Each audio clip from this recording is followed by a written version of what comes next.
when we're dealing with the black experience, I'm going through this dialogue, and I'll probably do a fuller video on culture at some point. Because I think we use the word culture wrong, but I'm gonna do a little bit more research before I step out on a ledge, right? But I will say this: black people talk about black culture without understanding what they mean when they say that. Because a lot of the things that we deem as black culture is connected to a disruption of our history, i.e., slavery. And so when we're dealing with culture, we got to ask ourselves, is that the experience we want to perpetuate? Hip hop was designed to counter that disruption of our history.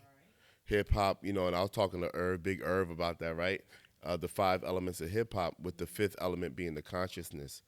Hip hop was designed to create culture within those whose history has been disrupted. Now, we do have, let's say, a black church culture, a black Muslim culture. We have like a black bourgeoisie culture, a black gangster culture. The black bourgeoisie. They're the they're the elite black. They're the ones who, you know, they had the status and they had the money, they had the connections, and they were probably the direct competition to white folks. Um, and I say it's his own culture because it was like a classism type of ideology. We're not like the poor, we're not like the peasants. And for many of us, we looked at that black bougie. That's where the word bougie comes from. We look at the black bougie culture as the goal of black excellence. And I'm not saying that's completely bad, except when black excellence becomes the master of black people. I don't think that's black excellence. I think it's black excellence when it helps black people become more excellent. That's when we can call it black excellence. Otherwise, it's black oppression with blackface. I don't, yeah, I don't subscribe to that. I've had that conversation so many times with my friends who want to move out to the county because it's a better school system. And I say, well, what's the measurement? Because if it's a better school system because it's more white folks that have more resources, but you're not considering what they're going to say about your black child when they enter into that space, I don't think it's a better school system for your child. Yeah. And this idea of ghetto, the term ghetto used to be where the poor Jewish people went. And they applied it to black people. And even, I mean, honestly, if we're going to have a conversation about black culture, there's a couple things we have to discuss. Number one, what is the idea? What's the narrative that we want to perpetuate? That's where it starts. Number two, which is really 1A, what does it mean to be black? And when you ask that question, if we're going to limit it to skin color or pigmentation, then we're going to have a problem developing a culture that can survive the test of time. Because as we mix with other people, our complexions change, right? And it's also shallow. What you look like is very shallow. Not to say it's not important, but if you base your whole identity on that, I think it's problematic. Now the test of time will tell, right? So what's the narrative, and what does it mean to be black? And if what it means to be black is rooted solely in slavery, what about the so-called black people that never experienced slavery? This African descendants of slave thing, I support it, but I think because that's the main narrative, we forget that there are Africans who are not descendants of slaves. There are Africans who were not descendants of colonialism. We have been interacting in this continent for thousands of years before the white man knew there was a North America or South America. In fact, it wasn't called North America or South America. That's what the white man called it, right? But the people that lived here, those from the continent have been interacting with people from this continent for thousands of years. And so some of us were here and were considered natives, right? Some of these so-called native tribes were African establishments here, right? And that doesn't get discussed, right? Well before Christopher Columbus, absolutely. And so, what does it mean to be? So, going back to that question, what does it mean to be black? If it means that we're descendants of slaves, then there's a whole lot of people who look like us that aren't black. And I'm not saying that's right or wrong. I'm just saying we have to identify that, right? It's even this idea. Like I noticed that those who are descendants of slaves, who can only trace their lineage back to this country, they never considered Africans as black. They would say, "I'm black, you're African." And for some people, that seemed weird. Like, what do you mean? We're all black, but that's because we never defined what that even means, right? The one from Africa might know. Well, not might. They will know their tribe. You know, they will know their history, and it's not going to be rooted in slavery, right? While those who are here, their history isn't necessarily, like I said, it's not rooted in slavery. Slavery is a disruption of the history, but they can't go back any further concretely. And so they develop things here, which is good. I think that's a great thing. Developing certain things here is one thing. Maintaining control of that thing is a different thing. And so if we're talking about black culture, I think the biggest hit, right? The biggest limiter in black culture is the fact that we don't control anything that we call black. We don't control our music. We barely control our food. We don't control our fashion. We don't even control our. They stole the term woke. They, we let white people take the word woke. What do we actually own? We are allowing, like, there are black people who won't even use the word woke no more because of how the white person stole it and redefined it, right? And so for me, if we're going to talk about black culture, we have to define what it means to be black, and we have to define what is the narrative we want to perpetuate, and we have to create some type of system. The reason why I would challenge the idea of black culture is because we're not organized enough to have control over anything that's black, so-called black. When rap is an art form. It didn't become a culture until hip hop was created, and rap within the context of hip hop included consciousness. Breakdancing in the context of hip hop included a level of consciousness. Some of those poses represented some of our spiritual understandings. It gets deep, right? But the idea was that because it was our culture, you had to be initiated. And that word initiated always drives people crazy. They get scared of the word initiated. But the word initiated simply means a process in which you prove yourself worthy for acceptance. And so as a rapper, you couldn't call yourself an MC or a rapper until you've been tried and tested by other MCs and rappers. That's where the battle rap came from. It wasn't meant to destroy your character.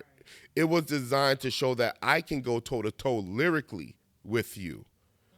But it got perverted at some point because we stopped controlling it. So if we're going to talk about black culture, we have to talk about black control. And that's why I'm having a conversation with you now, right? Because I think people mean well, but we're never going to get to the point where we can actually say this is black culture, where we can actually walk up to somebody and say, hey, you're dressing like one of us and you're not one of us. See, in the gang culture, when I was a part of the gang culture, if we saw someone with a bandana, they had to go through a series of questions to determine if they could keep that on. And if they didn't pass the test, we would take that flag. So you can't wear that around here because you're not a part. I don't care if it matches your outfit. You go match your outfit somewhere else with that on. You don't come here with that. Why? Because you're not a part of it. But we let everybody into the cookout. If a white person says anything that we like, they get a pass. And now we want to give them all the secrets of what it means to be black. We want to drop all the knowledge of what our experiences is like. We have been the entertainment of this country. We've been the entertainment of this country since we were brought here to serve white people. And we said, we're not going to be your servants anymore, but we haven't organized in a way where we can serve each other and ourselves. And for me, I'm okay. Like, if you want to defend that there is a black culture, sure, do that. I'm not against that, but I want to have more conversation about how black people are going to organize to protect what we're calling black culture, so that it can't be commercialized. Even, like, once again, hip hop. That I come from hip hop, right? There was a time where they didn't want to record raps and, like, put them out for sale until the first rapper says it not only was it not for entertainment, but it wasn't for mass consumption. It was, you had to be here. If you're not here, then it's not for you. But once we started focusing on dollars, instead of culture, then at some point it stopped being culture. And we don't, where is that line? I don't have the authority to draw the line, right? But I will say this: there's a reason why even in hip hop, there's still something called the underground. That's not commercialized. That's still about the respect of the craft versus the commercialized entertainers that we call rappers. The entertainers that we call hip hop. It's not hip hop. It's entertainment. It might be a derivative of hip hop. It might have been hip hop inspired, but it's not hip hop. It lacks consciousness. It lacks culture is designed to be unifying, and everything we discuss is divisive. So we're not talking culture, we're talking practices, we're talking preferences. You know, we're talking traditions maybe. We're dealing with like the elements of culture without the glue that brings it all together. So that's to me the way we talk about black culture is like saying because I have flour in this bowl and I have sugar in this bowl and milk in this bowl and eggs in this bowl, because I have all the ingredients for a cake, we're talking about a cake. No, we're talking about the elements of a cake. We still got to put it together with a certain ratio, and it got to heat up at a certain temperature for a certain amount of time before we actually have cake. And I'm saying we haven't brought these elements together enough to defend a culture. It's a pseudo culture, culture by de facto, culture in the sense of because we're social creatures, we're doing something. But we're not intentional to say, look, even if somebody violates an aspect of our culture, who's the authority that we go to check it?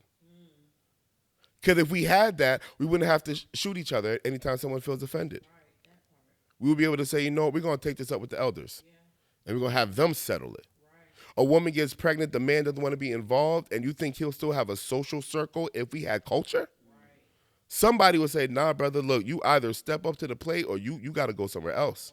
You can't stay here. You don't effectively represent us. I think there needs to be some level of conversation, once again, about how are we organizing, how are we coming together. We have to stop talking about the individual ingredients and start talking about how we're going to put it together so it can benefit us. And another thing, you know, in every culture, there's an element that is not meant for public consumption. That's why we don't see how all the other cultures are wild. You think all the other cultures are less sexual than us? You think all the other cultures are less violent than us? No, these are just not the narrative that they're portraying as their culture. Because we're dealing with a global stage now. And so there's certain things that just should not be like it. If I'm honest with you, on a very shallow surface social level, I understand why women want to twerk in public. I mean, it's fun. It's a lot of fun. Cool. What I don't like is when the twerking on the table becomes the representation of black people. You get what I'm saying? Like it ain't black if someone ain't twerking on the table. What? I'm not that. That's where to me just it gets too far. We've gone too far. Like if I talk about myself, if there's a space where I want to be a little less responsible, if I put it that way, I create a safe space that's closed. You're never gonna see that aspect of me. Not because I think it's wrong. It has nothing to do with being wrong. I don't need that to be the narrative of how the world sees me and understands me. And that's what we tend to do. We tend to always swing too far to the left or to the right as we try to get somewhere in the middle. So I'm not, once again, I think our ancestors did a good job. Even in using the term African American was an attempt to remove just color as our definitive factor of what it means to be black. You know, even in Haitian history, you know, first off, the Haitian Constitution is the first and only constitution where being black is an elite status, right? Also in Haitian history, there was the Portuguese who fought with the Haitians, Portuguese being of European descent. And these Portuguese of European descent that fought with the Haitians were deemed black because of their support to the Haitian Revolution. These are things historically that's not discussed that I think should be discussed if we're talking about what it means to be black and black culture, right? Because if being poor and being oppressed is a staple in black culture, then we have to deal with our white counterparts that were also poor and oppressed. I think, and this is white people's problem, but racism was meant to keep poor white people in check too. Racism wasn't just meant to keep black people down, but it was meant to give enough esteem to poor white people that they're comfortable being poor as long as they're considered white. It's a part of racism as well, the power structure of racism. So when more poor white people realize that, they say, why am I separating myself from these so-called black people that are having the same experience as me, but they're just the scapegoat to hide the hand of classism that's keeping all of us poor. Right? This thing is deep. And I'm always the guy that walk into the fun room trying to get deep, so I don't talk about it all the time. You know what I mean? All right, y'all want to twerk and have a good time, do that. You know what I mean? It's like cool. Y'all want to do crate challenges and all that stuff, fine. Like have a blast. I don't I don't want to be the guy that I don't want to be a buzzkill. I don't want to kill the vibe. I remember I posted somewhere like I forgot what happened. It was something else. Oh, I think we were talking about the gorilla, right? 100 men can 100 men beat the gorilla? We're having whole dissertations and debates going through the science of the strength of gorillas. I'm reading this stuff, and I think I posted something like, "I want to talk about can 100 men beat a gorilla?" I'm trying to get 100 men to beat a racial system locally, and somebody said, "Why can't we do both?" And I said, "I would love to do both, but we're not doing both. We're talking about the gorilla." Like we don't have a whole government that we need to organize and get in check. Like if we were doing both, cool. But don't talk to me about doing both and we're only doing one. I want to see 100 men at the school greeting the kids in the morning, saying, "I'm so glad you're here. You're gonna have a great day." High fiving the kids. I want to see that, and I want to see that on a regular. 'Cause what we do it once a year or something for the photo op and the video, and say, "Look at this." Look, once again, I wouldn't even talk about these things if these things were progressing us forward. And another thing is, when did whiteness become the standard of success? Anytime we talk about money, we're comparing it to what white folks are doing. We talk about vacations, we're comparing it to what white folks is doing. We talk about degrees, we're comparing it to what white folks is doing. So we get excited, and this is no offense. Yeah, trust funds and all that. This is no offense to black women. Please don't take offense, and I want y'all to hear my heart. But black women are the most educated people in this country. How has your education helped the black community? How has your education helped eradicate the poverty that exists in some black communities? How has your education helped mend the broken families that exist in some black families? How has your education created systems where we're getting more grants and more opportunities to where we don't need the government? Like, I don't care about you having degrees if it doesn't help our people, because all it does is put you in closer proximity to whiteness, which doesn't help black people. Because if like your education, and once again, please, black women, don't be offended, but you're educated and you're still getting 88 cents to the dollar that the white man's making. And this is, once again, that doesn't mean that we got to make dollar for dollar what the white man is making, but I'm saying they're not even paying you at the same rate with all of your education, but you flaunt it like that's progressing us when it's just progressing you. And racism has no problem with individual black people progressing. Racism is about keeping the people as a whole down. And the only reason why the color of our skin matters, the only reason why it matters is because that's all that matters to them. So however we define blackness, we should expand it beyond our color, but we also need to recognize that our color is our target. And so whether you want to call yourself a Moor, an Israelite, a Muslim, black, whatever, we all share a common enemy simply because of what we look like. No amount of degrees, the house you live in, the car you drive, none of that is going to make you less of an enemy. And so when are we going to have the conversations that say, okay, so if I consider myself an Israelite, then I have a culture that I'm attached to. That's cool, brother, for sure. You know what I mean? If I call myself a Muslim, I have a culture that I'm attached to. If I call myself a Christian, I have a culture that I'm attached to. That's cool. Now, when we get into the conversation about what it means to be black in America, we have to figure out those things that bridge us together and how we're going to use that to unify to go against a common enemy. The old saying in warfare was, the enemy of my enemy is my friend. We all have to eat. Look, the slave trade was about 4 nations that did not like each other, that got together to say, how are we going to divide Africa? They weren't kumbaya. They weren't, friends or allies, they said, look, we got an opportunity where we can exploit a whole continent. How are we going to get together and do this? And we can't even come together to get control of our city. You think we going to be able to get control of this country? And we got so excited when Obama was in office as if he wasn't a tool to distract us and to empower a Trump era.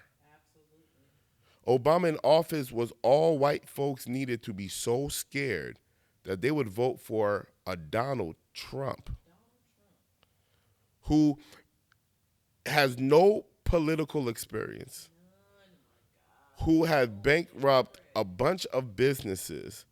He has been vulgar. He doesn't represent the average American, not even the elite American. And y'all felt comfortable voting for a Trump instead of a woman twice. Twice. It happened twice. At this point, I think the Democrats and Republicans are working together to schemes. Twice you put Trump against a woman 2 times. What are you?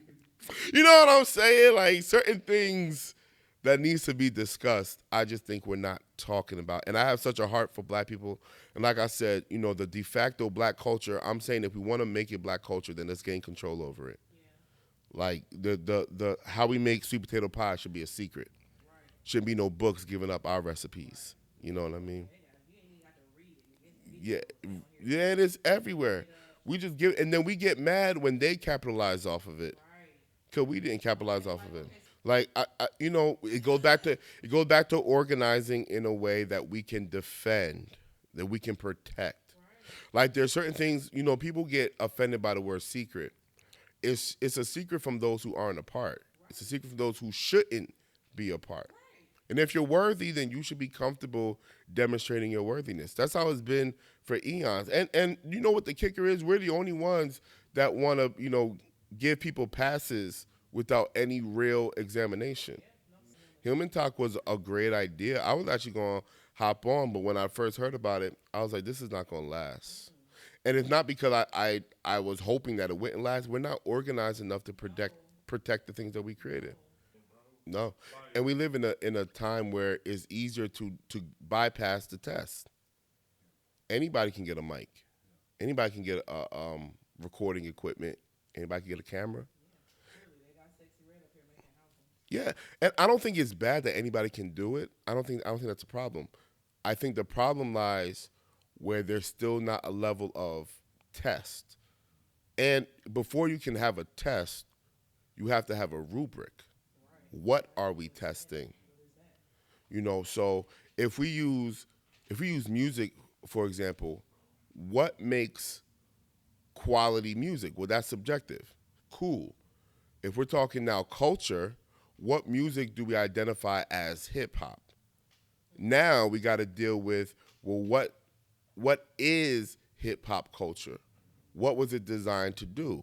You gotta go back to African Bambaataa and all that other things, right? Hip hop was meant to be empowering, you know. Hip, oh man, I'm trying to remember the acronym for hip hop. Higher infinite power, healing our people. That's what hip hop means. Higher infinite power, healing our people. So when you hear a rap song and you want to determine if it's hip hop, you're asking yourself, is this higher infinite power healing our people? If the answer is no, then it's still rap, but it's not hip hop. From a fundamentalist perspective, I would say. Now, if we're going to argue hip hop has evolved, cool. I still want to know the rubric. What has it evolved to that makes it hip hop? Because if it for it to be hip hop just means it has to have a certain type of beat that makes you dance, or it just has to be rap, then I would discredit that. That's not hip hop. You're just describing rap. And culture has to be more than entertainment. Culture is a unifying force. Culture is a social construct, let's be clear.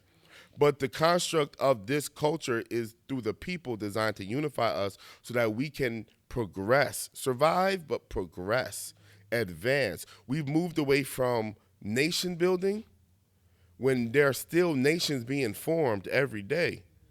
We're just the only ones that are like, we just hear, like, we still kind of perpetuate a defeated narrative. You know, to your point, how do we organize? How do we organize? We are already organizing. The Black Panther Party that you mentioned, you know, Huey Newton and them. We have the Moorish Science Temple, Noble Drew Ali, have the Nation of Islam, the Honorable Elijah Muhammad, and now the Honorable Minister Louis Farrakhan. You have the Hebrew Israelites, or the Israelites, because Hebrew Israelites is kind of redundant anyway, because all Israelites are Hebrews. And those different facets that are growing at significant rates. You have the different gangs that are organized. There is initiation processes, ways to identify each other publicly, you know, codes to live by. You have the Black church that was once organized because they were focusing on their community. Now the Black church has become kind of commercialized, where we are emphasizing charisma and star power over actual community impact. But our history shows that the Black church can be organized and has been organized. So as Black people, we have HBCUs, right? If you know the history of HBCUs, why they exist, it's a form of organizing. We as Black people have been organizing. The problem is when we organize in this way, instead of finding reasons to unite, we find reasons to stay divided. That's where the problem lies. We've been organizing. We've been organizing. We're just not coming together. And so the Christians don't want to participate in a Muslim movement because they're Christian. That's stupid. If we're all Black with a common enemy, who cares if the Muslims came up with it? Is it going to serve our people? Then let's organize with them. Well, the issue is we are offended when someone is able to live a lifestyle that we deem is wrong. And I don't understand how someone else's lifestyle offends you. They live like that. Doesn't mean you have to live like that.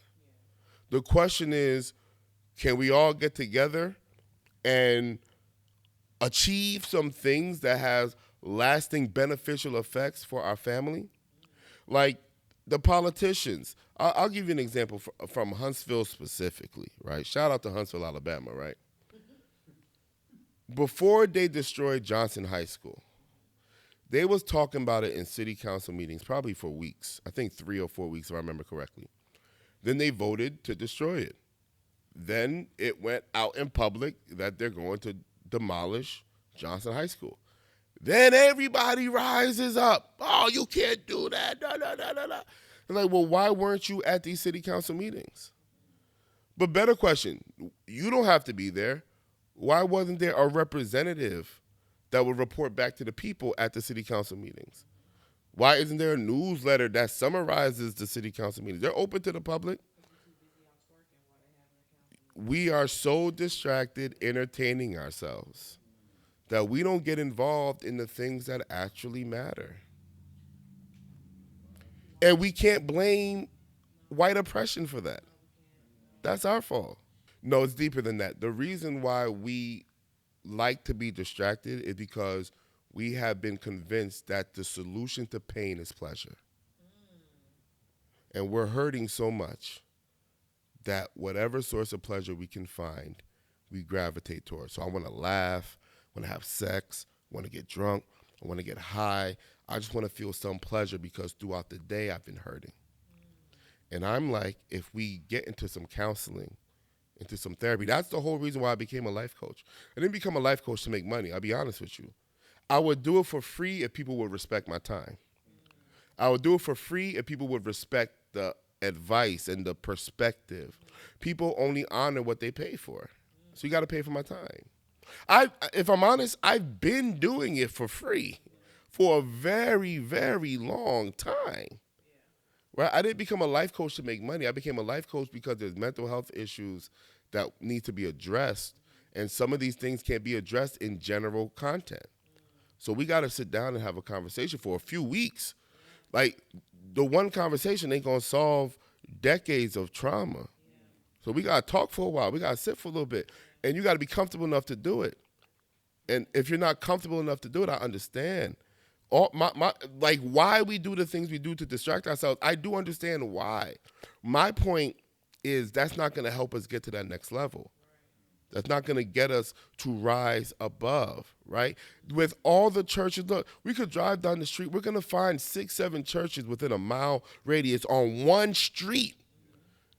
And we still don't have a mutual bank system or scholarship fund or nothing, hospital. Like, what are we doing?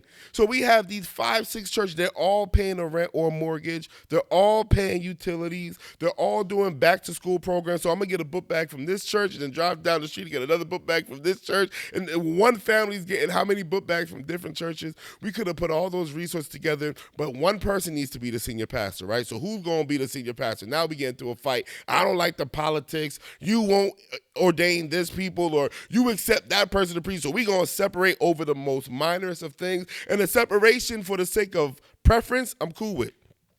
The fact that we can't come together and make a larger impact, that's what I'm not cool with. That's what I'm not cool with. You like a more calm worship style, so you worship over there, and you like, to shout and dance, so you worship over there. I'm okay with that. But we know all of our babies are going back to school, and we ain't come together and do something at Big Spring Park where the whole community's coming together, or at Richard Sauer Center, or wherever, right? Where we're saying, look, we're all going to put our resources together and serve the community the way that it needs to be served. There are a bunch of churches, and y'all don't know who the single mothers are in the community that need help. Y'all don't know the families that are about to get evicted because someone lost their job and they just need support for about a year until they're able to get back in their feet. Y'all don't know none of that, but you want to expand the fellowship hall. I'm not okay with that. I'm sorry. I'm not okay with that. And then you want me to give you money to help you expand the fellowship hall. I'm not about to do that. I'm about to go give this coin, to the father that I met who just lost his job because the profits, that company had been declining in profits, and the stakeholders, they don't want to lose their profit margin, so they start laying some people off. Brother, here's a couple $100 so that your family can eat while you still apply to these other jobs. Here's a couple $100 so that you don't have to worry about the gas as you're driving around. Here's a couple dollars so that you can buy a new suit because you gained some weight since last time and your old suit don't fit you. You get what I'm saying? Like, I'm going to help the people. I don't care about your fellowship hall. They not coming here. So I'm not against you having the fellowship hall. But what you expanding it for if you don't know the local people around you that need your help? So we've been organizing, bro. We're organizing in a fraction type way. Like, we are creating factions and we're organizing in factions. And I'm saying I'm okay with that. Actually, I think that's the best way to organize because it's easier to get 10 people together than 10,000 people together, right? So organizing your factions, but then we need to have a coalition where we all come together and say, okay, we have this common problem. They're policing black neighborhoods because they're saying these neighborhoods have higher traffic and higher population. Well, they have higher traffic and higher population because most of these so-called black neighborhoods are low-income neighborhoods and most people are broke. But if that's really why you're policing these areas, why aren't you policing the trailer parks at the same frequency where there'll be 10, 15 trailers there and not one squad car in sight? And they're getting high off crystal meth and all types of other things, and none of them going to jail, but my man's just going to jail for a roach in his car that you only saw because when you pulled them over for speeding, you also was flashing that light inside to catch what else you could get them on. Let's be honest. This is an attack, not just on black people, but on poor people. When are we going to come together and say, no, we're going to police our city fairly and equally? When are we going to do that? Because even this term black on black crime, people kill and not, look, first off, crime is wrong. Let me be clear. So this is not to justify crime for those who lack the mental capacity to understand. It's not to justify crime. But people commit crimes around their closest proximity. So black people don't kill black people at a higher rate than white people kill white people, or Asians kill Asian people. We do. Black people don't rob black people at a higher rate than white people robbing white people. The crimes that we commit are reflective to the proximity that we're around. But when a white man kills another white man, it's not called white on white crime. When a black man kills another black man, then it's black on black crime, and it's designed to justify our treatment. The language is designed to create a narrative that says these people are wild. That's the only reason why we have this language of black on black crime. We don't hear white on white crime, yellow on yellow crime. We don't hear none of that. And a white person can kill a black person, and it might take a year before they'll finally call it racism. But when a black person kills a black person, it's a matter of seconds for it to be reported as black on black.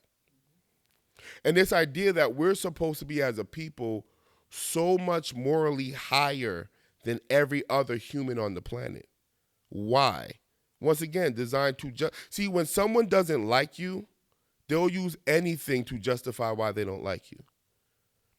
And some of you can relate. If you don't like that person, the way they breathe bothers you. Why you breathe like that? Why you breathe so quick? Why you breathe so slow? Why are you breathing at all? Like, when you don't like somebody, you'll use anything to justify why you don't like that person.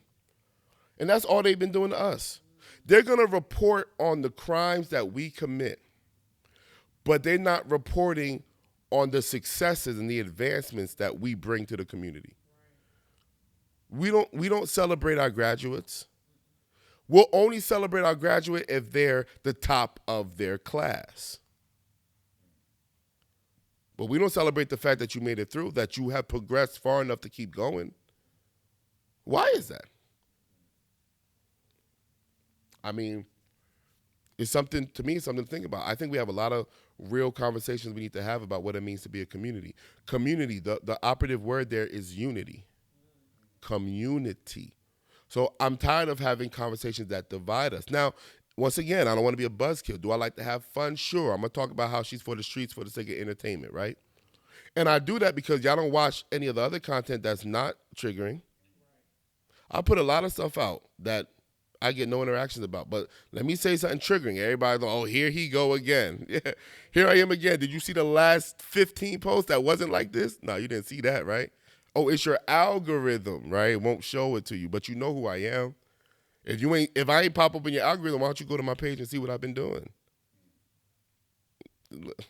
But I don't want to make it sound like it's about me. I'm really raising the point that to some degree, we have to be responsible for what we're circulating, right? If we're not going to circulate the content that uplifts us, then I don't want to hear us complaining about the narratives they create about us because we're participating in that narrative. You know, if we were to start a chess club, we can't even say we're starting a chess club. We got to say we're starting a black chess club. Why does that matter? Why does that matter? Why can't we just say we're starting a chess club? It's not to say there's something wrong with being black, but what are we highlighting when we say that? You know, what exactly is supposed to be the goal? Like, who are we talking to? You know, if we're calling it a black chess club and the design is to uplift black people, that's cool. As long as we're uplifting black people, right? Because if you are, and once again, this is not, I don't want to like judge, this is conversation. I really want this to be a fluid, open conversation with the community, right?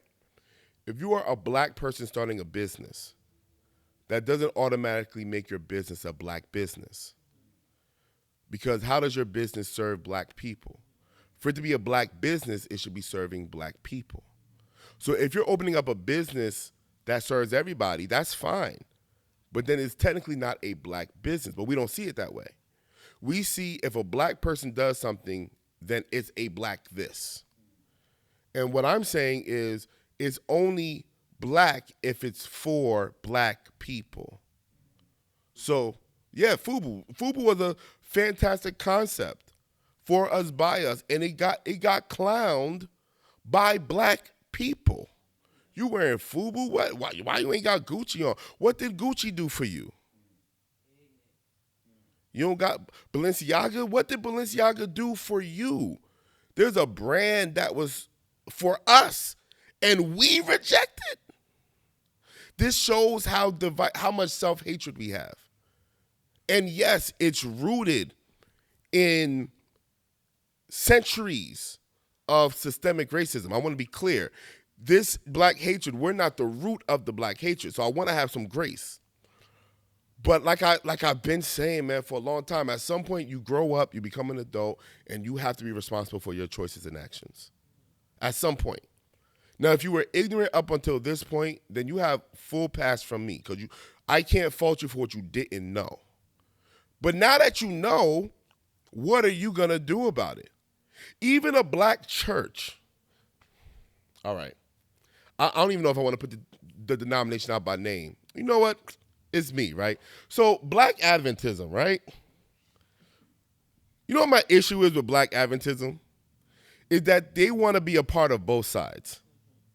The black side and the oppressive white side. And so they want to be black enough to partake in black traditions. They want to dance. They want to shout. Some of them speaking in tongues, so that goes against Adventist doctrine. That's a whole other conversation. No, actually, this is the conversation. There's a doctrine that is racism that says speaking in tongues is consulting devils because white folk ain't do it. But white folks adopted it at some point. But it was considered taboo, right? But it doesn't, speaking in tongues doesn't come from white worship traditions. If anyone's offended by that, hey, prove me wrong. Stitch this part and create a whole video and prove me wrong. We can have the dialogue. Speaking in tongues is not a white tradition. In the way that we use it, I'm saying. So they want to dance, they want to shout, they want to be expressive, they want to have the drums. Remember Adventism, that whole discussion about drums in the church and all that. So they want to have all that. But then they also want to be recognized and accepted by a GC that demonizes all of those aspects of worship. And I'm like, look, the Black Adventist church, particularly in the U.S. I'm talking about, they have what's called regional conferences that are making more money, that are growing at a much quicker rate than the so-called white aspect of Adventism, yet they won't separate. And I don't know, for the life of me, I don't understand why. For me, it is such a waste of resources, because the way that you tithe, most of your tithe goes to the regional conferences, a piece of that goes to the union, a piece of that goes to the division, and a piece of that goes to the general conference.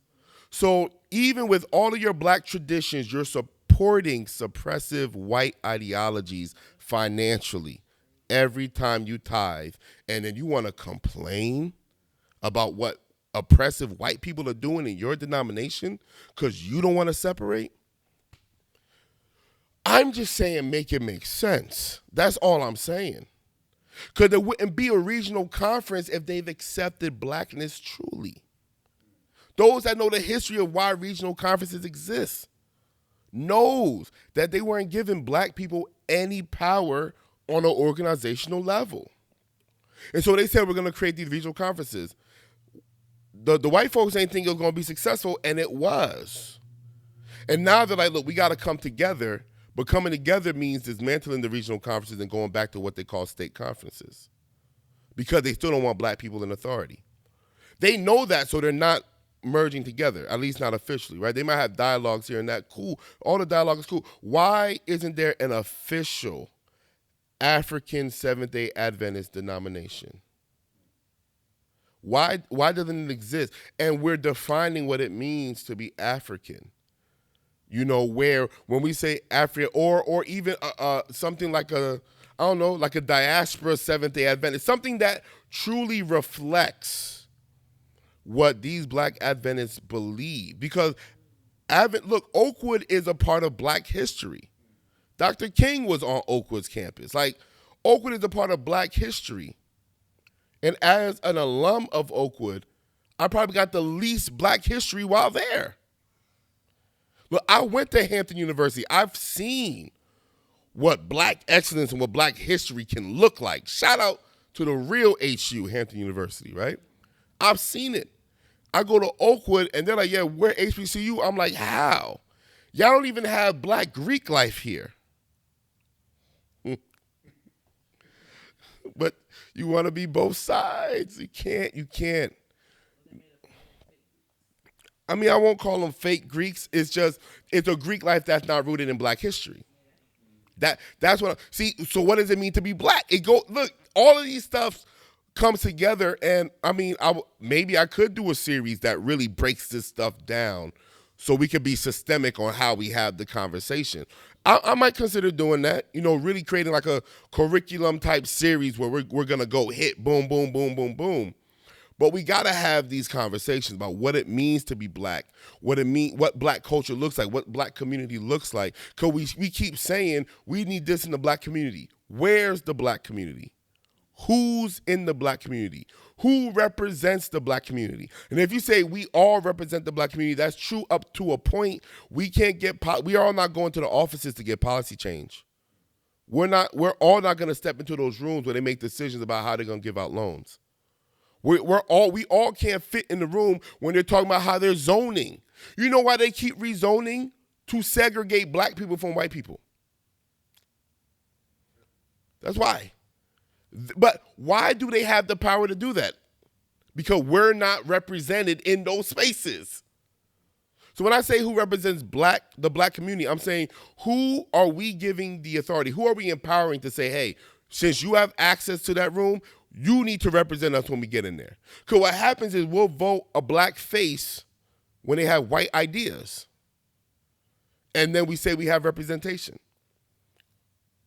Well, but what are Black ideas? What are white ideas? We haven't fully crystallized that. So I can only get so mad. We need to have those conversations. And it's okay to disagree. As long as we're having the conversations for the sake of understanding, and we have the conversations to eventually reach a consensus. Because I'm okay with subcultures within a culture. So we're all Black, but what Black looks like in New York is different from what Black looks like in Atlanta, different from what Black looks like in Memphis, different from what Black looks like in LA, right? Like, it's okay to have subgroups within the Black community. That's not the problem. But if we have these subgroups without unifying, then what does it really mean to be Black except we all look the same? And if that's all it takes, I mean, cool. Like, what can I say? If that's all we're looking for. No, I think, and deep down inside, we know it means more than that. Even us not celebrating the 4th of July, we're divided. Some Black people say we should, some Black people say we shouldn't. There's the idea that says we were still slaves, in 1776. But we were also, there are some of us who were not slaves in 1776 that fought in the Revolutionary War for the freedom of this country. So we're just going to ignore that aspect of history because of the history that says we were still enslaved? I don't think that's wise. I don't think that's fair. I don't think that's honest. We don't have to perpetuate one narrative to anchor our Blackness in, if it's going to be slavery at least. I prefer to anchor our Blackness in us being kings and queens in Africa, but y'all clowning that.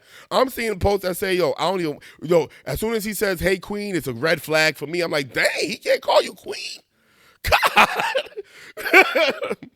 Just say hi. Wow.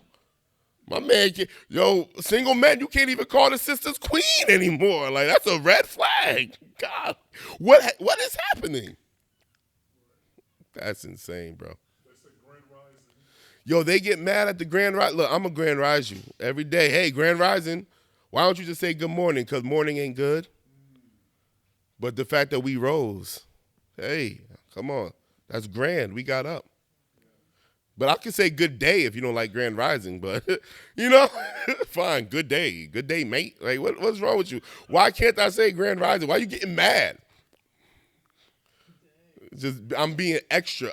You're the one offended, but I'm being extra. You're offended at Grand Rising. That's crazy. Right, exactly.